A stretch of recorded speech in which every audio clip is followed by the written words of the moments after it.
কোরআন কোথায় তৈরি হয়? আল মাদ্রাসাতুল বাইতি, মাদ্রাসায় তৈরি হয় হাফেজে কোরআন। তো এই হাফেজে কোরআন কি মাদ্রাসায় একটা দুটি হয় নাকি? সারা পৃথিবীর বুকে হাজার হাজার লক্ষ লক্ষ কোটি কোটি মাদ্রাসা আছে। তো সেই সমস্ত মাদ্রাসা থেকে বাদ শরীক আমার মনে হয় কয়েক কোটি হাফেজে কোরআন ফারেক হয়। তাহলে তুমি কোরআন মাজিদ পড়ে কি করবা? কোরআন মাজিদ নষ্ট করে কি করবা? অতএব কোরআন মাজিদ নষ্ট করে কোনো কাজ হবে না। কোরআন মাজিদ ছিল, আছে, আগামী তো থাকবে। বলেন সুবহানাল্লাহ।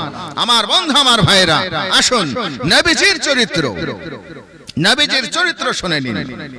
নবীজি আমার আসরের নামাজ পড়ে, আপনারা তো শুনেছেন, আসরের নামাজ পড়ে এবং ফজরের নামাজ পড়ে, আসরের নামাজ পড়ে আর ফজরের নামাজ পড়ে একটু রাস্তায় এবং আপনার এদিক ওদিক ঘোরাঘুরি করা সুন্নাত। কে বলেছেন? নবীজি বলেছেন। আসরের নামাজ পড়ে এবং ফজরের নামাজ পড়ে রাস্তা এবং মাঠে একটু ঘোরাঘুরি করা সুন্নাত। তো নবীজি আমার একদিন আসরের নামাজ পড়ে কিছু সংখ্যক সাহাবায়ে কেরাম নিয়ে চলে যাচ্ছেন। কোথায়? রাস্তার দিকে, রাস্তা দিয়ে চলে যাচ্ছেন। যেতে যেতে এইরকম একটি আঙ্গিনা, ফাঁকা জায়গা রাস্তার ধারে, এইরকম তো দেখতে পাচ্ছেন কিছু সংখ্যক মানুষ তারা জানাজার নামাজ পড়ার জন্য একটা লাশ নিয়ে তারা রেডি হচ্ছে। একটা লাশ নিয়ে তারা জানাজার নামাজ পড়ার জন্য প্রস্তুতি নিচ্ছেন। এমন অবস্থায় নবীজি আমার চলে যাচ্ছেন। যেতে যেতে নবীজি লাশ দেখে, লোকজন দেখে নবীজি আমার তিনিও জানাজার নামাজে শরীক হওয়ার জন্য প্রস্তুতি নিচ্ছেন। তা হযরত ওমর রাদিয়াল্লাহু তাআলা বলছেন, ইয়া রাসূলুল্লাহ, ইয়া হাবিবাল্লাহ, আপনি এই লোকটির জানাজার নামাজ পড়বেন? এই লোকটি ইসলামের এই ক্ষতি করেছে, সেই ক্ষতি করেছে, আর আপনি এর জানাজার নামাজ পড়বেন? আমাদের ঈমান তো এরকমই। একজন লোক যদি বলে যে শুনিছো, বলে কি গো? বলে অমুক লোক বলে এরকম কাজ করেছে গো। তখন বলছে আরে সর্বনাশ, তাই নাকি?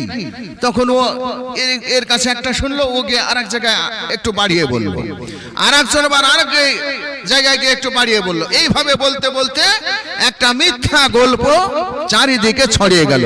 গল্পটা কিন্তু সম্পূর্ণ মিথ্যা। আমরা খোঁজ খবর না নিয়ে শুরু করে দিলাম। আসুন, তো নবীজি আমার জানাজার শরীক হওয়ার জন্য প্রস্তুতি নিচ্ছেন। এমত অবস্থায় হযরত ওমর রাদিয়াল্লাহু তাআলা বললেন, ইয়া রাসূলুল্লাহ, ইয়া হাবিবাল্লাহ, এই লোকটির জানাজা নামাজ পড়বেন না? কারণ হচ্ছে ইসলামের খুব ক্ষতি করেছে। তো নবীজি কি আমাদের মতো লোক নাকি? আমরা ধরেন ইমামতি করি, কথাটা শুনেন, আমরা ইমামতি করি। তো ইমামতি করলে তো বুঝতে পারছেন, মসজিদের সেক্রেটারি আর মসজিদের সভাপতি ওনারা যা বলবেন তাই করতে হবে। তো একদিন মসজিদের সেক্রেটারি বলছেন, ইমাম সাহেব, এবার ইমাম সাহেব তো নরমাল, তিনি আবার বলছেন, বলুন সেক্রেটারি সাহেব। বলে শোনেন, আপনি ওই লোকটার সঙ্গে খবরদার কথা বলবেন না। তখন আমি দেখলাম যে সেক্রেটারি সাহেব নিষেধ করছেন। তো যদি আমি আবার সেক্রেটারির বিরুদ্ধে করি তাহলে আমার ইমামতি কি গো, ইমামতি থাকবে নাকি? ইমামতি আমার শেষ। এইবার আমি দেখলাম যে ঠিক আছে, ঠিক আছে, আপনি যা বলবেন তাই করব। তো নবীজি কি তাই নাকি? উনার ইমামতি থাকবে না, উনার নবীয়ত থাকবে না, এরকম নাকি? উনি আল্লাহর পয়গম্বর, উনার তো কারণে তওয়াক্কা করা দরকার নাই। নবীজি আমার জানাজার নামাজের মানে কাতারে দাঁড়িয়ে বলছেন, তোমরা কি কেউ এই লোকটিকে কোন ইসলামের ভালো কাজ করতে দেখেছো? সমস্ত লোক চুপ হয়ে গেল, কোনো সারা শব্দ নাই। হঠাৎ করে পেছন থেকে একটা জয়ীফ মানুষ, তিনি গুটি পায়ে হাঁটতে হাঁটতে এসে নবীজিকে বলছেন, ইয়া রাসূলুল্লাহ, ইয়া হাবিবাল্লাহ, একটা মুজাহিদ বাহিনী তারা কলেমা প্রচার করে বাড়িতে ফিরতেছিল। হঠাৎ করে এক জায়গায় ডেরা কাটলো, শিবির স্থাপন করলো, আর এই লোকটি সারা রাত ওই মুজাহিদদেরকে পাহারা করেছেন। বলেন সুবহানাল্লাহ। নবীজি এই কথা শোনার পরে নবীজি আমার কি করলেন? জানাজার ইমামতি করলেন। আমার ভাইরা, নবী মুহাম্মদ রাসূলুল্লাহ সাল্লাল্লাহু আলাইহি ওয়াসাল্লাম জানাজার ইমামতি করলেন। আর এরপরে নবীজি তাকে কবরে মাখফুন করে দেন। নবীজি তার কবরের পাশে দাঁড়িয়ে বললেন, ইন্না আসহাবাকা ইয়াসুন্নুনা আন্নাকা মিন আহলিন নার ওয়া আনা আশহাদু আন্নাকা মিন আহলিল জান্নাহ। হে কবরবাসী, তোমার সাথে মনে করে তুমি জাহান্নামী, আর আমি নবী মুহাম্মদ রাসূলুল্লাহ সাল্লাল্লাহু আলাইহি ওয়াসাল্লাম সাক্ষ্য দিচ্ছি তুমি বেশক আল্লাহর জান্নাতে। বলেন সুবহানাল্লাহ। তুমি অবশ্যই জান্নাতে যাবে, কারণ হচ্ছে তুমি মুজাহিদদেরকে পাহারা করেছো, যারা কলেমার পতাকা উড্ডীন করেছে, যারা কলেমা প্রচার করেছে, তাদেরকে তুমি পাহারা করেছো। অতএব তুমি জান্নাতি, এতে কোনো সন্দেহ নাই। অবশ্যই তুমি জান্নাতে যাবেন। বলে নারে তাকবীর, নারে তাকবীর। আমার বন্ধু, আমার ভাইরা, নবীজি আমার তাকে জান্নাতি ঘোষণা করলেন। কেন? সে অরিজিনালি মুসলমান, এই জন্য নবীজি তাকে জান্নাতি ঘোষণা করলেন। আর আমরা, আরে সর্বনাশ, আমাদের কথা আর কি বলছেন। আমরা মনে করি যে আমরা মুসলমানের ঘরে জন্মগ্রহণ করেছি, ব্যাস এটাই। মানে মুসলমানের ঘরে জন্মগ্রহণ করার পরে আমরা মুসলমান হয়ে গেছি, এটাই বিশাল ব্যাপার। কিন্তু জি, আসলে তা নয়। মুসলমান ঘরে জন্মগ্রহণ করলে মুসলমান হয় না। মুসলমানের আব্দুল সালাম, আব্দুর রহিম, আব্দুল গফুর নাম হলে মুসলমান হওয়া যায় না। তো কি করলে মুসলমান হওয়া যায়? আল্লাহ রাব্বুল আলামিন পবিত্র কোরআন মাজিদে কি বলছেন দেখেন, আহাসিবান নাসু আইয়াতরাকুম আইয়াকুলু আমান্না ওয়া হুম লা ইফতানুন। তোমরা কি মনে করেছো নাকি যে ঈমান এনেছি, এই কথাটা বললি তোমাদের মুমিন বলে সার্টিফাই করব, মুসলমান বলে মেনে নেব? না, কখনোই না। যখন তোমরা বলবে আমরা মুমিন, মুত্তাকি, মুসলমান, তখন তোমাদেরকে পরীক্ষা করা হবে। তোমাদের সামনে দিয়ে বিবি বাল বাচ্চা শেষ হয়ে যাবে, চাকরি শেষ হয়ে যাবে, বাড়িঘর সব শেষ হয়ে যাবে। তারপরে যদি টিকে থাকো, তখনই তোমাদেরকে বলা হবে যে তোমরা মুমিন, মুত্তাকি, মুসলমান। এমনি এমনি ছেড়ে দেওয়া যাবে না ভাই। পয়গম্বররা কষ্ট করেছেন, সাহাবায়ে কেরাম কষ্ট করেছেন।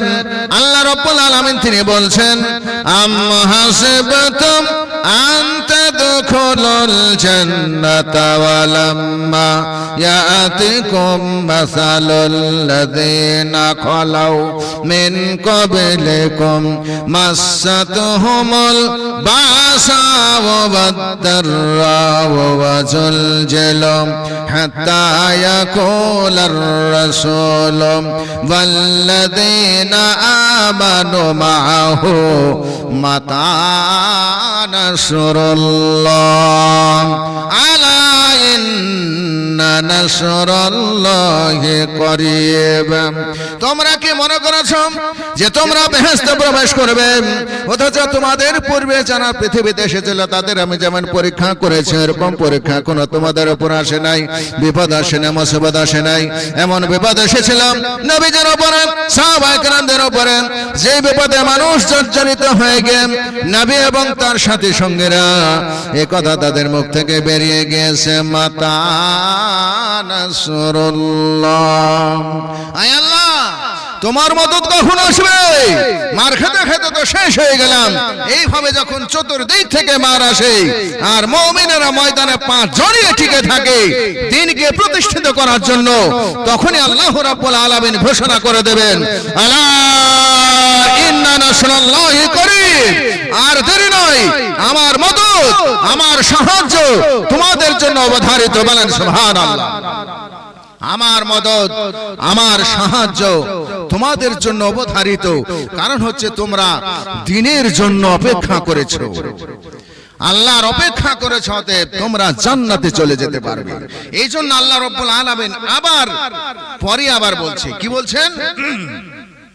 ওয়ালা তাহিনু ওয়ালা তাহজানু ওয়া আনতুমুল আলাউনা ইন কুনতুম মুমিনিন। কোনো ভয় নাই, কোনো চিন্তা নাই, যদি তোমরা মুমিন হও আমি আল্লাহ রাব্বুল আলামিন তোমাদের সাহায্য করব। আল্লাহ কি বলছেন? যদি তোমরা মুমিন হও, যদি তোমরা মুত্তাকি হও, যদি মুসলমান হও আমি তোমাদের সাহায্য করব, কিন্তু তোমাদের অপেক্ষা করতে হবে। তোমাদের বিবি বাল বাচ্চা শেষ হয়ে যাবে, চাকরি শেষ হয়ে যাবে, বাড়ি ঘর সব শেষ হয়ে যাবে, তারপরে যদি টিকে থাকো তখনই তোমাদেরকে বলা হবে তোমরা মুমিন মুত্তাকি মুসলমান। অতএব মুসলমান হওয়াটা অত সহজ নয়। আমি একেবারে নিজেকে মুসলমান দাবি করে নামাজ নাই, রোজা নাই, হজ নাই, যাকাত নাই, ওসুর নাই, ফিতরা নাই, আরে বাপরে। আপনার নামাজ পড়ে, নামাজের কোন সূরাও নাই, কিরাতও নাই, দোয়া সানাও নাই, আত্তাহিয়াতও নাই, দুরূদ শরীফও নাই। যদি 80 বছরের চাচাকে জিজ্ঞেস করা হয়, চাচাজি নামাজ তো পড়ছেন, তো দোয়া সানাটা বলেন দেখি, তখন সে বলবে তোমার থেকে আমার বয়স বেশি, আমি জানি। কি গো, হ্যাঁ আমি জানি, 80 বছর ধরে নামাজ পড়ছি। এরকম পিকআপ ও শিখবেও না, কাউকে শিখতেও দিবে না।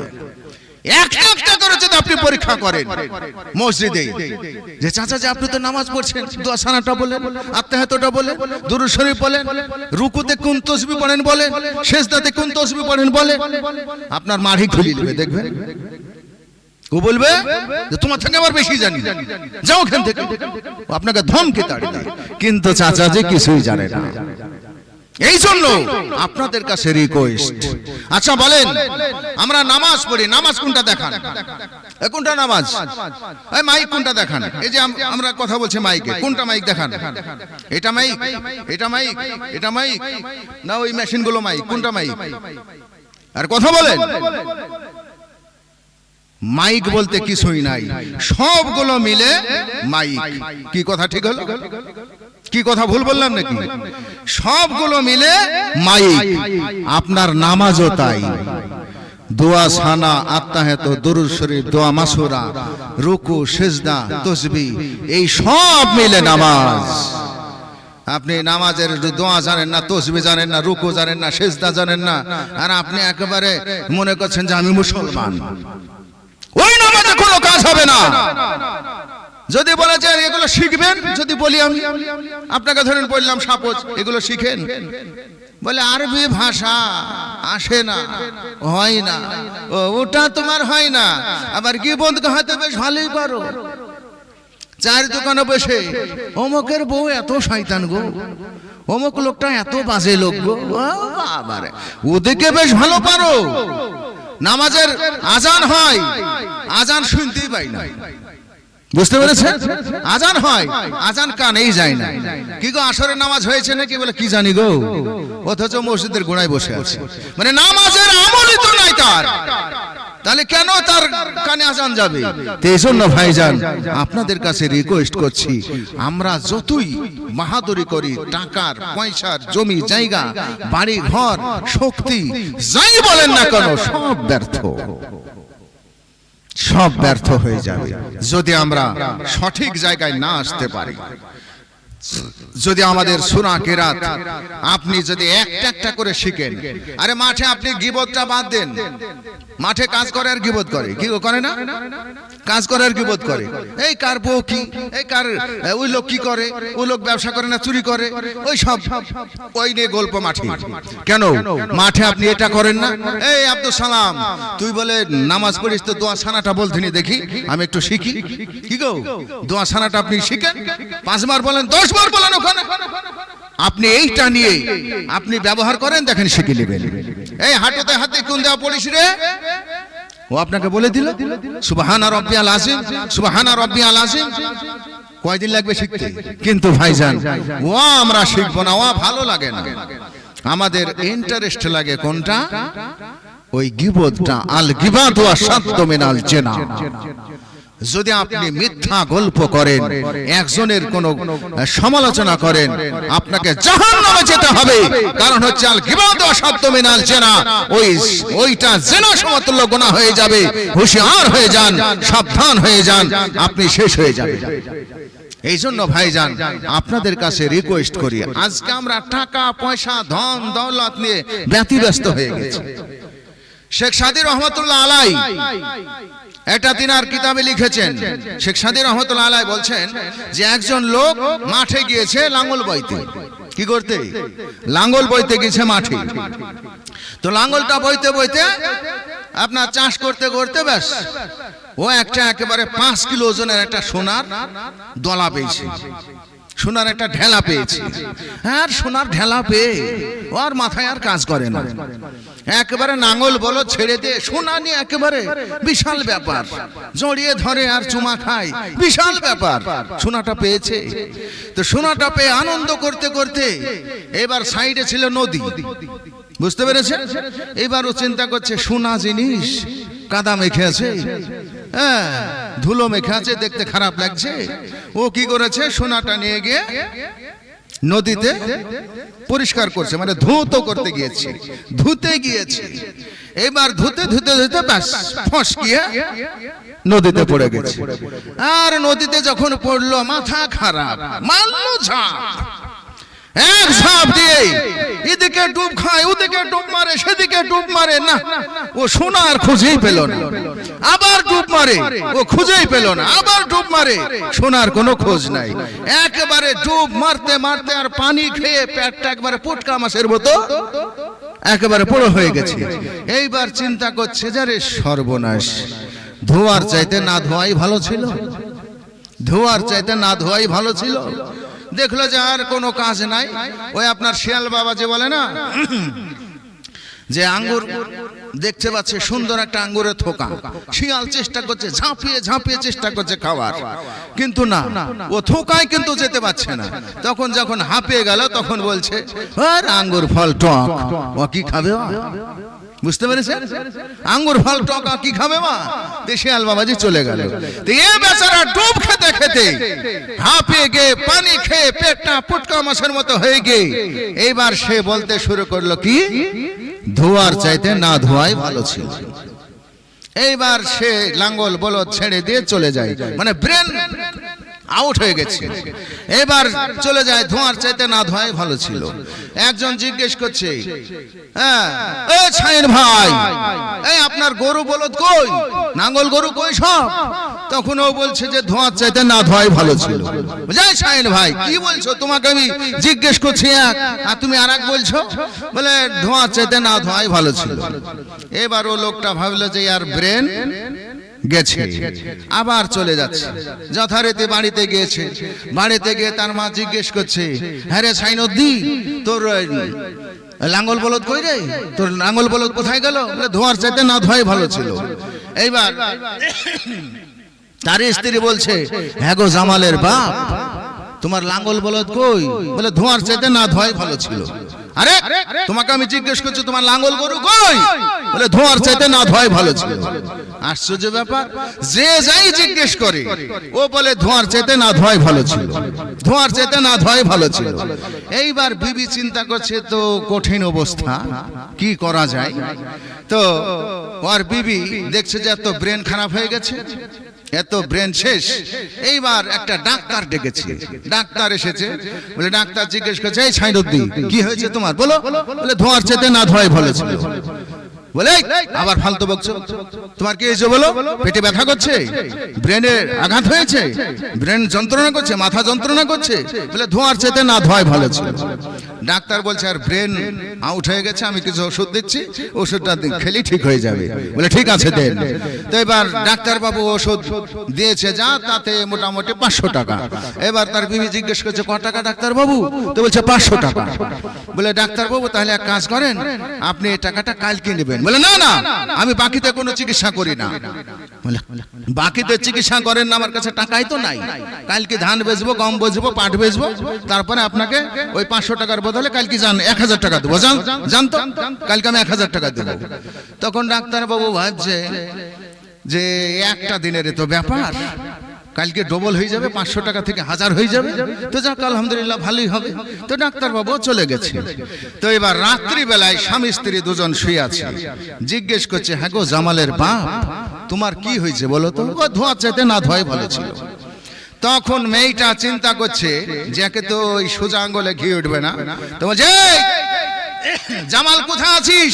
এই এক বোতল বিষ নিয়ে আয় তো, আমি বিষ খাবো। আর এই দড়ি নিয়ে আয়, আমি গলায় দড়ি দেবো। এই লোকের সঙ্গে সংসার হবে না আমার, আমি বুঝতে পারছি, আমি গলায় দড়ি দেবো। আর বিষ খাবো, বিষ নিয়ে আয়। এই জামাল কোথায় আছিস? বিষ নিয়ে আয়। তখন এইবার জামালের বাপ দেখছে, মানে সাইনউদ্দিন, ও দেখছে যারে সর্বনাশ, এবার তোমার কাম সারা। বিবি যদি বিষ খায় তাহলে সব শেষ। বলে এই বিবি থামো থামো। তখন স্ত্রী বলছে যাক ওষুধে কাজ হয়েছে। হ্যাঁ, বিষের ভয় দেখেছি, দড়ির ভয় দেখেছি, যাক ওষুধে কাজ হয়েছে। তো বলছে হ্যাঁ বলো তোমার কি হয়েছে? বলে শোনো বিবি, তোমাকে দুঃখের কথা আর কি বলবো। ওই চাষ করতে করতে ওই লাঙ্গলের ফালে একটা সোনার দলা পেয়েছিলাম, সোনার একটা ঢেলা। তো সেই ঢেলাটা আমি আনন্দ করতে করতে ওই নদীতে ধৌত করতে গিয়েছিলাম, মানে ধুতে গিয়েছিলাম। ধুতে গিয়ে শালা পড়ে গেছে। তো এমন পড়া পড়লো, আরে বাপরে, এত ডুব মেরেছি আমি। ডুব খেয়ে আর পানি খেয়ে আমার পেটটা দেখো পুটকা মাছের মতন হয়ে গেছে। অতএব আমি আর ওই সোনা পাইনি। এই জন্য আমি আর ওই মানে কথা চলে এসেছি। তখন আবার বিবি বলছে এই কথা শোনার চাইতে না শোনাই ভালো ছিল। বিবিকে সকালবেলা জিজ্ঞেস করছে হ্যাঁ গো জামালের মা তোমার কি হলো? বলে এই কথা শোনার চাইতে না শোনাই ভালো ছিল। ওকে জিজ্ঞেস করে হ্যাঁ গো তোমার লাঙ্গল গরু তাহলে কি হলো? ও ধোঁয়ার চাইতে না ধোয়াই ভালো ছিল। একজনা বলছে ধোঁয়ার চাইতে না ধোয়াই ভালো ছিল, আর আরেকজনা বলছে এ কথা শোনার চাইতে না শোনাই ভালো ছিল। একেবারে এলাকার লোক ভেঙেছে, বলে চলো জামালের বাপ আর মা ওরা পাগল হয়ে গেছে। একজন বলছে ধোঁয়ার চাইতে না ধোয়া ভালো ছিল, আর একজন বলছে এই কথা শোনার চাইতে না শোনাই ভালো ছিল। এইবার সকালবেলায় এমত অবস্থায় সকালবেলায় চলে আসছে কে? ডাক্তার বাবু। ডাক্তার বাবু এসে বলছে এই জামালের মা দাও, টাকা দাও। তখন বলছে টাকা তো দিব, তোমার রোগীর তো কোনো কাজই হলো না, কি করব? তখন বলছে এই জামাল শোনো, এই জামালের বাপ শোনো, সাইনউদ্দিন তোমার এখন ঠিকঠাক হয়েছে? বলে ধোঁয়ার চাইতে না ধোয়াই ভালো ছিল, ধোঁয়ার চাইতে না ধোয়াই ভালো ছিল। তখন এবার হচ্ছে কাজ হবে না, তুমি আমার টাকা দাও। তখন মেয়েটা বলছে ও কথা শোনার চাইতে না শোনাই ভালো ছিল, ও কথা শোনার চাইতে না শোনাই ভালো ছিল। ডাক্তার আবার বলছে যে ধারের চাইতে নগদ নেওয়াই ভালো ছিল, ধারের চাইতে নগদ নেওয়াই ভালো ছিল। এই তিনজনার আবেগে শুধু টাকা আর টাকা, এই টাকা নিয়ে তিনজন ব্যতিব্যস্ত। তা আমরা ভাইজান এই টাকা পয়সা নিয়ে ব্যতিব্যস্ত। আজকে টাকার গোলাম, যেই দিকে টাকা সেই দিকে আমরা সূরা কিরাত ওসবের দিকে আমরা নাই। আমার ভাইরা, এই জন্য আপনাদের কাছে রিকোয়েস্ট করি, না না না, পৃথিবীর মুখে টাকা পয়সা ধন দৌলত সব আপনার থাকবে, কিছুই নষ্ট হবে না। তবে একটা জিনিস আপনার নষ্ট হয়ে যাবে, আপনার ঈমান আপনার ধ্বংস হয়ে যাবে, আপনার ঈমানের তাকওয়া ঈমানের জজবা নষ্ট হয়ে যাবে। সেই দিন আপনি ইয়া নাফসি ছাড়া আর কিছুই বলতে পারবেন না। এই জন্য আমাদের চেষ্টা করতে হবে, নামাজ পড়ে আল্লাহর কাছে মাফি মাংতে হবে, ক্ষমা চাইতে হবে। ক্ষমা চেয়ে যদি আল্লাহর কাছে ক্ষমা পাওয়া যায়, তাহলে কাল কিয়ামতের ময়দানে আমরা সবাই চলে যাব জান্নাতে। বলেন সুবহানাল্লাহ। আমার বন্ধু, আমার ভাইরা, এই জন্য আসুন আল্লাহর শুকরিয়া থেকে আমাদের বঞ্চিত হওয়া যাবে না, নাকি বলছেন? আল্লাহ শুকরিয়া থেকে যদি আমরা বঞ্চিত হই তাহলে আমাদের কোনো লাভ হবে গো? আমরা তো শেষ হয়ে যাব। এই জন্য আমাদের আল্লাহর শুকরিয়া সব সময় করতে হবে। যেমন ধরেন আপনি একটা বাড়ি করেছেন, আল্লাহ রাব্বুল আলামিন পবিত্র কোরআন মাজিদে বলেছেন ইন্নাল্লাহা আলা কুল্লি শাইইন কদির। এর অর্থ হচ্ছে আল্লাহ মহান, আল্লাহ স্রষ্টা। তো আল্লাহ মহান, আল্লাহ স্রষ্টা, এটা তো আমরা সবাই স্বীকার করি, নাকি গো? আল্লাহ মহান না, আল্লাহ স্রষ্টা। তো আল্লাহ যাকে দেয় সেই পায়, আর আল্লাহ যাকে দেবে না সে পাবে। তো একজন ব্যক্তি, মানে একজন ওলি মানুষ, একজন দরবেশ মানুষ, তিনি রাস্তা দিয়ে চলে যাচ্ছেন, যেতে যেতে একটা চাকচিক্য বাড়ি, একটা সুন্দর বাড়ি, বাড়িটা দেখে আপনার মানে তার মন ভরে গেছে, তার মনে খুব আনন্দ হয়ে গেছে। তো বাড়িটা দেখে তিনি বলছেন ইন্নাল্লাহা আলা কুল্লি শাইইন কদির। ইন্নাল্লাহা আলা কুল্লি শাইইন কাদির, অর্থাৎ আল্লাহ মহান, আল্লাহ স্রষ্টা, আল্লাহ যাকে দেয় সেই পায়। উপরে ছিল বাদশা, আর কথাটা শুনে ও একেবারে রেগে বম হয়ে গেছে। বলে, কে এত বড় স্পর্ধা? আল্লাহ করে দিয়েছে মানে? আল্লাহ কিসের দেবে? আমি করেছি, আমার টাকা, আমার পয়সা, আমি সব টাকা পয়সা দিয়ে আমি বাড়ি করেছি, আর আল্লাহ করে দেবে? সঙ্গে সঙ্গে তাকে পাকড়াও করা হলো। এই শোনো, আল্লাহ করে দিয়েছে এর প্রমাণ তোমাকে দিতে হবে। যদি এর প্রমাণ না দিতে পারো তাহলে আগামী কালকে 10টার সময় তোমার ফাঁসি হবে। তখন আল্লাহর ওলি, আল্লাহর দোস্ত, আল্লাহর ওলি তিনি আবার বলছেন, দেখো আবার কোন ঝামেলা, আমি তো জাস্ট আল্লাহর একটু প্রশংসা করলাম, আল্লাহর এত সুন্দর একটা বাড়ি আল্লাহ করে দিয়েছে, এটাই একটু প্রশংসা করেছি, এর জন্য বা ফাঁসি? তখন আল্লাহর ওলি, আল্লাহর দরবেশ বলছে, বাদশাহ নামদার, আমাকে ক্ষমা করবেন, আপনার ভুল হচ্ছে, আপনার যা কর্তৃত্ব সেটা সবই আল্লাহ, আপনি যে বাড়িটা করেছেন আল্লাহ আপনাকে ক্ষমতা দিয়েছে তাই পেরেছেন। দেখো তোমার কথা, আল্লাহ ক্ষমতা দিয়েছে, আমার টাকা আমার পয়সা দিয়ে আমি করেছি আর আল্লাহ করে দিয়েছে। বলে, শোনো, আল্লাহ যে আমাকে করে দিয়েছে এর একটা প্রমাণপত্র তোমাকে দেখাতে হবে। তখন বলল যে ঠিক আছে, ইনশাআল্লাহ হবে। তো এ দরবেশ আবার রাস্তা দিয়ে চলে যাচ্ছে। তো যেতে যেতে একটা মাঠ পড়ে, তো সেই মাঠে একটা রাখাল ছাগল চড়ায়, ছাগল বা গরু চড়ায়, কিন্তু রাখালটা খুব ভালো ছেলে এবং শিক্ষিত, পরেশগার, দিনদার। কোন আলেম ওলামা দেখলে, কোন আল্লাহর দরবেশ দেখলে সে সঙ্গে সঙ্গে গরু বাছুর ছেড়ে দিয়ে তার সঙ্গে সাক্ষাৎ করত, সালাম দিয়ে মুসাফা করত। তো মাঠ দিয়ে চলে যাচ্ছে, সেই দিন আল্লাহর ওলি, আল্লাহর দরবেশ তিনি মাথা নিচু করে চলে যাচ্ছে, আর ওই রাখালটা দৌড়াতে দৌড়াতে এসে পীর সাহেবের সামনে, আল্লাহর ওলির সামনে এসে সালাম দিচ্ছে, আসসালামু আলাইকুম ওয়া রাহমাতুল্লাহি ওয়া বারাকাতুহু। সালামটা গ্রহণ করলেন, কিন্তু নরমাল, ওয়া আলাইকুমুস সালাম ওয়া রাহমাতুল্লাহি ওয়া বারাকাতুহু দিয়ে চলে যাচ্ছেন। অন্যান্য দিন সালাম দেয়, মুসাফা করে, মাথায় একটু হাত বুলিয়ে দেয়, আর সেই দিন ও সব কিছুই নাই, সালামটা নরমাল ভাবে গ্রহণ করে চলে যাচ্ছে। তো রাখাল ছেলে বলছে, হুজুর আপনার কি হয়েছে বলেন তো? আপনি অন্যান্য দিন আমার সঙ্গে কত সুন্দর ভাবে মুসাফা করেন, আমার মাথায় হাত বুলিয়ে দেন, আর আজকে আপনি নরমাল ভাবে চলে যাচ্ছেন, বিষয়টা কি? আপনার কি হয়েছে? তখন বলছে, তুমি বাচ্চা ছেলে, ও সব বুঝবা না, তুমি যাও। বলছে, আশ্চর্য, আমি বুঝবো না? কেন বুঝবো না? আপনি বলেন না আমাকে। তখন রাখাল ছেলে ছাড়বে না আর হুজুর বলবে না, রাখাল ছেলে ছাড়বে না আর হুজুর বলবে না। এমত অবস্থায় যখন রাখাল ছাড়লো না, তখন সে বলতে শুরু করলো, এ রাখাল, একটা কথা শুনে নাও, বাদশার বাড়ির সাইড দিয়ে চলে যাচ্ছিলাম, বাদশার বাড়িটা দেখে অত্যন্ত ভালো লাগলো, তাই একবার আমি শুকর আদায় করলাম।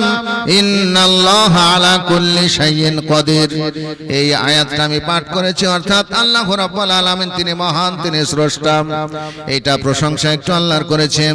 তাই বাদশা আমাকে উপর থেকে নেমে এসে ধমকে বলল, শোনো, যদি আল্লাহর এতই ক্ষমতা থাকে এর একটা প্রমাণপত্র করে দিতে হবে, প্রমাণপত্র যদি না দিতে পারো আগামীকাল 10 ঘটিকার সময় তোমার ফাঁসি হয়ে যাবে, আগামীকাল 10টার সময় তোমার ফাঁসি হবে।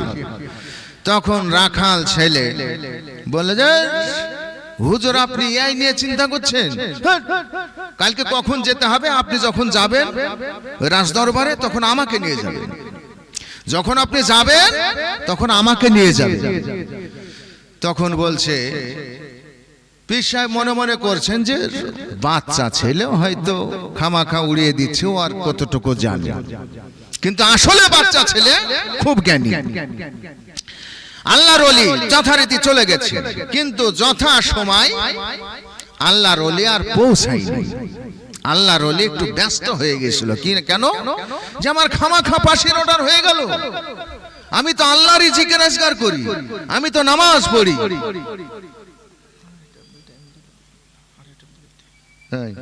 ঠিক আছে আমার বন্ধু আমার ভাইরা, তো কি বলছেন যে আমি তো আল্লাহরই জিকির আজকার করি আর এইভাবে আমার ফাঁসির অর্ডার হয়ে গেল, কারণটা কি?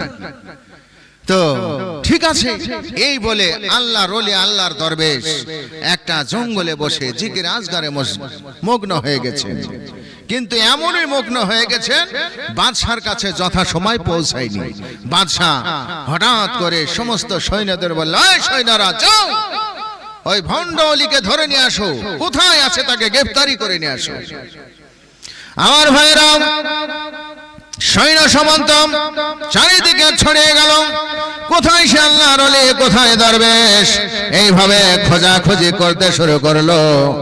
এই গ্রামে যায় জিজ্ঞেস করে বলে, তোমরা কি আল্লাহর ওলিকে দেখেছো নাকি? বলে না। আর এক গ্রামে যায় জিজ্ঞেস করে, দেখেছো নাকি আল্লাহর ওলিকে? বলে না, দেখি নাই। এইবার কিছু লোক জিজ্ঞেস করে, কি ব্যাপার, আপনার আল্লাহর ওলিকে কেন দরকার, এত খোঁজ করছেন, কি হয়েছে আপনাদের বলুন। এইবার সৈন্যরা বলতে শুরু করলো, ওই আল্লাহর ওলি আমাদের বাদশার সঙ্গে গাদ্দারি করেছে, এই জন্য তার ফাঁসির অর্ডার হয়ে গেছে, এই জন্য তাকে আমরা খুঁজে বেড়াচ্ছি, তাকে খুঁজে পেলে তার ফাঁসি দেওয়া হবে। অতএব তোমরা সবাই যাও ওই আল্লাহর দরবারে, রাজ দরবারে চলে যাও। যথারীতি মানুষ একেবারে দ্রুত গতিতে ছুটে চলে গেছে, আল্লাহর ওলিকে গ্রেফতারি করা হবে আর আল্লাহর ওলির ফাঁসি দেওয়া হবে। এরকম কথা শুনে সমস্ত সাধারণ লোক চলে গেছে। আর বুঝতে তো পারছেন, সাধারণ লোক যদি একজন আলেমের কিছু শুনে, ওরে বাবারে শুনেছিস, বলে কি অমুক মৌলবি বলে এই করিছে রে, বলে হ্যাঁ শুনিস না তুই, ওকে দেখে ওরকমই লাগে, কি গো, অথচ কথাটা মিথ্যা। কি বললো, ওকে দেখে ওরকমই লাগে। আমার বন্ধু আমার ভাইরা, চল যায় আজকে আল্লাহর ওলি ওর ভণ্ডামো বার করবে, ওর পা পর্যন্ত জামা পরা আর হাতে তসবিনি ভণ্ডামি করা, চল যাই ওর ভণ্ডামে আজকে ছুটাবে বাদশা। একেবারে লোকজন সব ছুটেছে ওখানে। এইদিকে আল্লাহর ওলিকে যথারীতি খুঁজতে খুঁজতে পেয়ে গেছে। একটা জঙ্গলের সাইড দিয়ে মানে সমস্ত সৈন্যরা আসছিল আর আল্লাহর ওলি জিকির করছে, কিভাবে, লা ইলাহা ইল্লাল্লাহ, লা ইলাহা ইল্লাল্লাহ, লা ইলাহা ইল্লাল্লাহ মুহাম্মাদুর রাসূলুল্লাহ। রেমঝে মাঝিম বৃষ্টি ঝরে, রেমঝে মাঝিম বৃষ্টি ঝরে, মধুর সুরে গাহিয়া হক লা ইলাহা ইল্লাল্লাহ, লা ইলাহা ইল্লাল্লাহ, লা ইলাহা ইল্লাল্লাহ মুহাম্মাদুর রাসূলুল্লাহ। মাসরা চলে পানির তলে, মাসরা চলে পানির তলে, তাদের ডানা হিলাইয়া তারা পড়ে এই কলেমা, আমরা কেন পড়ব না, পড়ন লা ইলাহা ইল্লাল্লাহ, লা ইলাহা ইল্লাল্লাহ, লা ইলাহা ইল্লাল্লাহ মুহাম্মাদুর রাসূলুল্লাহ সাল্লাল্লাহু আলাইহি ওয়াসাল্লাম। এইভাবে করে জিকির আজকার করে এমত অবস্থায় সমস্ত শয়তানেরা, সমস্ত সৈন্যরা তার ওই জিকির আজকার কানে চলে গেছে। এই জঙ্গলের ভিতর থেকে জিকিরের আওয়াজ আসছে। আমার মনে হয় চলে যায় জঙ্গলটা ঘিরে গরিব আল্লাহর ওলি সম্ভবত এর মধ্যে আছে, জিকির আজকারে মগ্ন হয়ে গেছেন। চারিদিক দিয়ে একেবারে ধরা হয়েছে, চারিদিক দিয়ে একেবারে গ্রেফতারি করা হয়েছে। পেছন থেকে জামাটা ধরে একেবারে টেনে তুলেছে আর বলছেন, হে বেয়াদব, আল্লাহর আমাদের বাদশাকে তুই ধোঁকা দিয়েছিস, চল তোর ঘরে বিচার হবে। এইভাবে করে তাকে ঘোড়ার পৃষ্ঠতে চাপিয়ে দেন রাজ দরবারে তাকে হাজির করা হলো। রাজ দরবারে হাজির করা হলো। এদিকে রাখাল ছেলে অপেক্ষা করছে, কি ব্যাপার, আমাদের হুজুর কেন আসলো না? আল্লাহর ওলি তো যাওয়ার কথা ছিল ওই বাদশার দরবারে, কিন্তু কেন আমার কাছে এখন আসলো না? হঠাৎ করে চিন্তা করলাম, মনে হয় দরবারে কপালের অবস্থা খারাপ হয়ে গেছে, হয়তো আমার কাছে আসে নাই, ডাইরেক্ট হয়তো চলে গেছে। এইরকম চিন্তা ভাবনা করে রাখাল ছেলে গুটি পায়ে হাঁটতে হাঁটতে রাজ দরবারে হাজির হয়ে গেছে। এমত অবস্থায় দেখা যাচ্ছে আল্লাহর ওলিকে ধরে নিয়ে আসা হলো।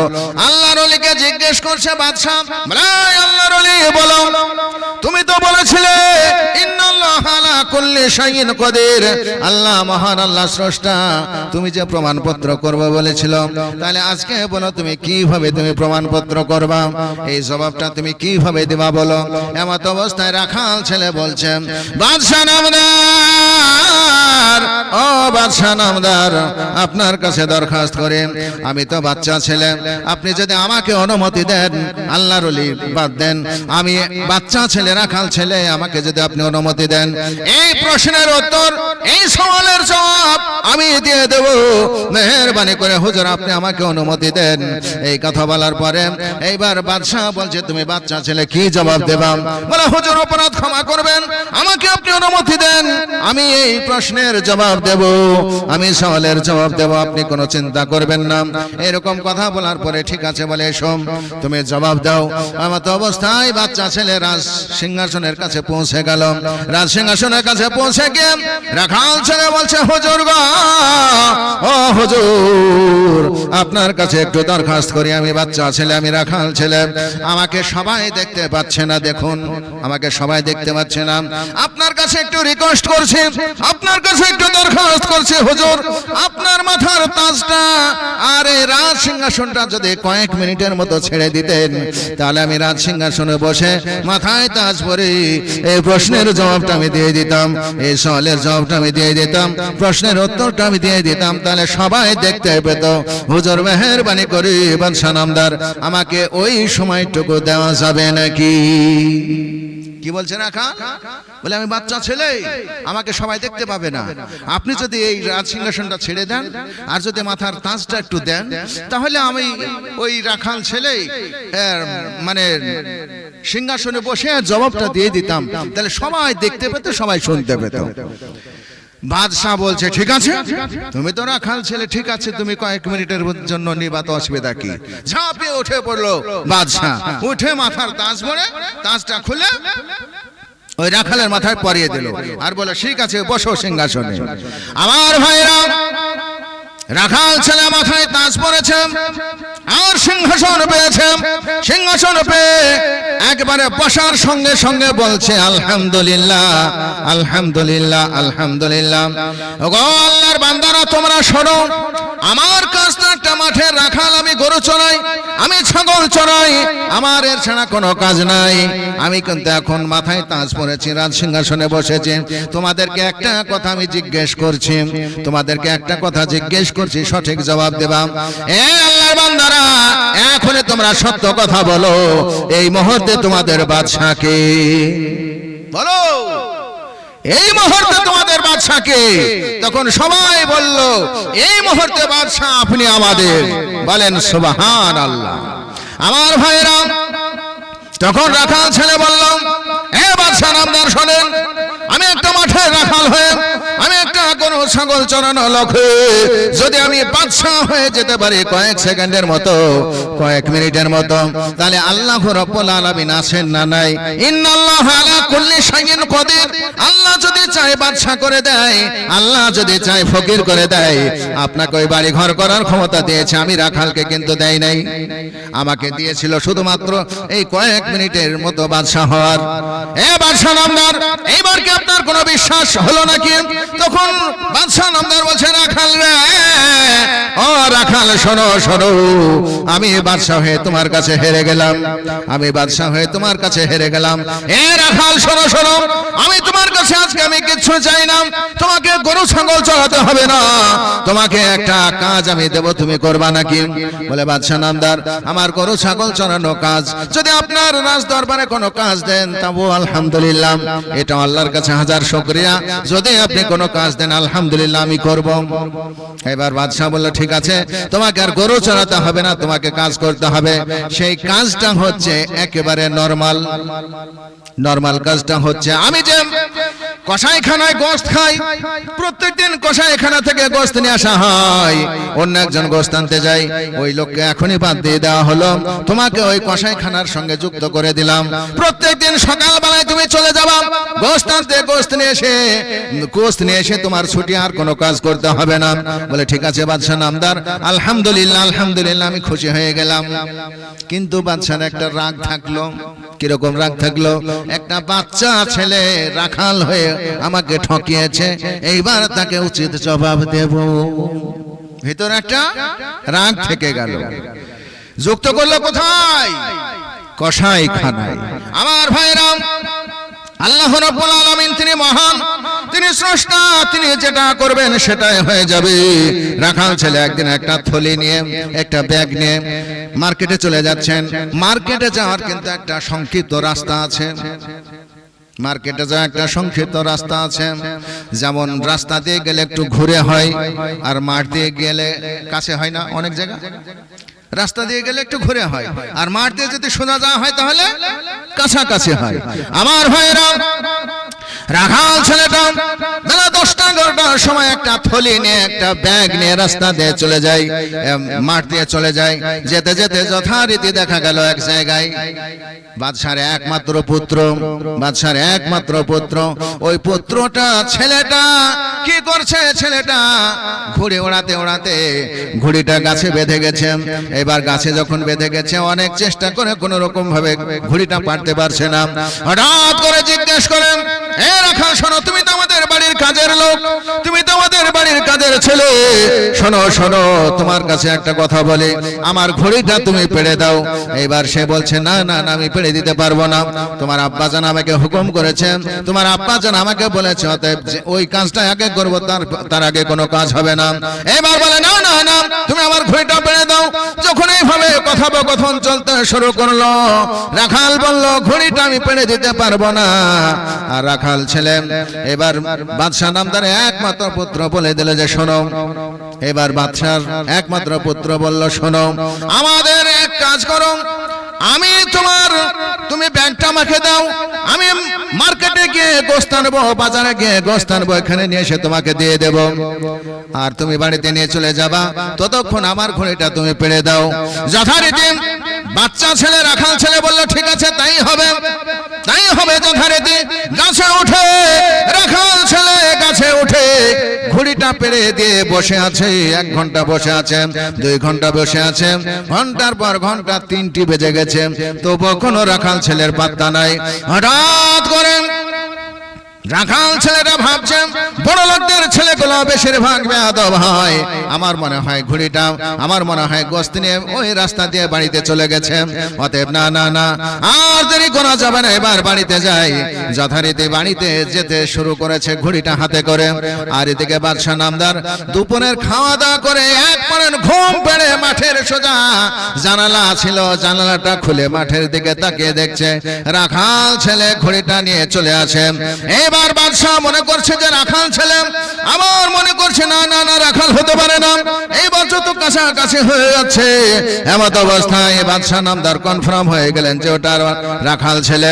হঠাৎ করে বলছেন, রাখাল ছেলে বলছেন, রাখাল ছেলে যখন কনফার্ম হয়ে গেল, বাদশা চিৎকার বলল, বিবি রে,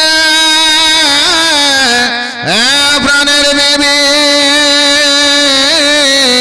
বিবি রে, কোথায় রয়েছো? জলদি করে এসো, দেখো দেখো, রাখাল মাঠ থেকে আসছে। এইবার বিবি দেখতে পাচ্ছে, হ্যাঁ রাখাল মাঠ থেকে আসছে। হঠাৎ করে জিজ্ঞেস করে, বিবি রে, ও বিবি, আমাদের একমাত্র পুত্র কোথায়? চারিদিকে খোঁজাখুঁজি করা হলো, পুত্র কোনো খবর পাওয়া গেল না। হঠাৎ করে মার্কেটে গিয়ে কসাইকে জিজ্ঞেস করা হলো, কি ব্যাপার, তোমার কাছে গোশত নিতে এসেছিল কে? বলে, একটা ছেলে, খুব ভালো লাদুস লুদুস ছেলে, খুব মোটা কাটা একটা বাচ্চা ছেলে এসেছিল। এবার সেই বাদশা বলছে, এ তো কঠিন ব্যাপার, আমি তো শেষ হয়ে গেলাম, একেবারে জ্ঞান হারিয়ে ফেলেছে, পানি ঢেলে তার জ্ঞান ফিরে এসেছে। এবার বলছে বিবি রে, ও বিবি শোনো শোনো, মারাত্মক বিপদ হয়ে গেছে। ইন্নাল্লাহা আলা কুল্লি শাইইন কাদির, এইটা যদি সেই দিন আমি বিশ্বাস করে নিতাম তাহলে কিন্তু আমার এদের এই ঘটনা ঘটতো না। এবার রাখালকে জিজ্ঞেস করা হয়, রাখাল রে, ও রাখাল, কি ব্যাপার, তোকে তো মার্কেটে পাঠিয়েছিলাম গোস্তানতে, তাহলে কোথায় গিয়েছিলেন? বলে বাদশা আমার নামদার, অপরাধ ক্ষমা করবেন, আমি মারতে যাচ্ছিলাম, এমন অবস্থায় আপনার ছেলে ঘুড়ি ওড়ায়, ঘুড়িটা গাছে বেঁধে যাচ্ছিল, গাছে বেঁধে গিয়েছিল, আমাকে বললো ঘুড়িটা পেড়ে দাও। আমি বললাম না, ঘুড়িটা পারতে পারবো না। এমন অবস্থা আমাকে বললাম, তুমি এক কাজ করো, আমাকে থলিটা দাও, আমি মার্কেটে যাই গোস্তানতে, আমি মার্কেটে গিয়েছিলাম। এইবার মার্কেটে চলে গেছে আপনার ছেলে, আমি ঘুড়িটা পেড়ে নিয়ে বসে আছি, কিন্তু আপনার ছেলের কোনো খবর নাই। এইবার ছেলে বলছে, কি অবস্থা, আজকে যদি আমি ইন্নাল্লাহা আলা কুল্লি শাইইন কাদির বিশ্বাস করতাম তাহলে আমাদের এই দশা হতো না, নিজের ছেলের মগজা খেয়ে এইভাবে ঘুম আমার হতো না। কি অপরাধ করেছি, চরম অপরাধ করেছি, চরম অপরাধ করেছি। ইন্নাল্লাহা আলা কুল্লি শাইইন কাদির, আল্লাহ বলেছেন, আল্লাহ মহান, তিনি স্রষ্টা, তিনি ছাড়ার পৃথিবীর বুকে কেউ না। আমি অবিশ্বাস করেছিলাম, রাখালের প্রতি অবিচার করেছিলাম, এই জন্য আল্লাহ রাব্বুল আলামিন আমাদের একমাত্র পুত্র শেষ হয়ে গেল, আমাদের এক পুত্র ছেলে শেষ হয়ে গেল। ওই কসাইখানাকে বলেছিলাম একটা ছেলেকে পাঠাবো, তাকে জবাই করে মগজগুলো প্যাকিং করে বাড়িতে পাঠিয়ে দেবা। সেই ছেলেটা তো কসাই চেনে না যে এই ছেলেটা কার। আমি তো পাঠিয়েছি রাখালকে, কিন্তু আমি জানি না আমার ছেলে চলে গেছে কসাইখানায় গিয়ে আমার ছেলেকে জবাই করে মগজাগুলো পাঠিয়ে দিয়েছে। ওই মগজা খেয়ে জ্ঞান অর্জন করব এই প্ল্যান করে। আমার ভাইরা চিন্তা করুন, আল্লাহ রাব্বুল আলামিন তিনি মহান আছেন, তিনি ব্যতীত আর পৃথিবীর বুকে কোনো কিছু হয় না। অতএব যেটাই করতে যাবেন আল্লাহকে বাদ দিয়ে, সে তাতেই আপনার ক্ষতি হবে। বোঝা গেল? যদি মনে করেন যে আমি কাউকে কোনো পরোয়া করি না, মারাত্মক অন্যায়, এটা ভুল। আরে কে আপনি যদি আপনার সমস্যা হয়, একজন যদি মানে বুঝনেওয়ালা লোক, বুদ্ধিমান লোক আপনাকে বোঝায়, এটা শুনতে হবে আপনাকে। এটাই হচ্ছে ইসলামের নীতি। যাই হোক ভাইজান।